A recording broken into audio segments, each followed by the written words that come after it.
మీరు చూస్తున్నటువంటి ఈ వీడియో 2023 జూన్ నెలలో కృష్ణ మాతో గడిపినటువంటి ఆనంద క్షణాలు, గెట్ టుగెదర్లో. వాడు ఊహించలేదు, మేము ఊహించలేదు వాడు మా నుంచి దూరం అయిపోతాడని. 2024 మార్చి 17న అనారోగ్య కారణంగా కృష్ణ మృతి చెందాడు. సంవత్సరికం సందర్భంగా అందరం కలిసి సమాధి దగ్గరికి వెళ్ళి నివాళులు అర్పించి అక్కడ గడపడం జరిగింది. కొద్దిసేపు గడిపిన తర్వాత వాడు చిన్నప్పటి నుంచి మాతో గడిపిన క్షణాలని స్మరించుకుంటూ అందరం కలిసి మౌనం పాటించాం.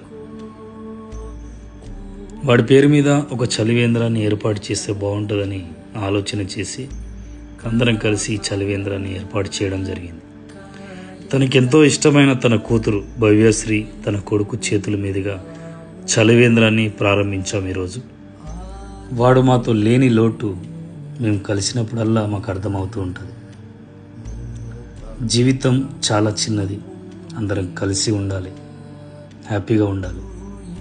కృష్ణకి తన కూతురంటే చాలా ఇష్టం. We miss you Krishna forever and ever.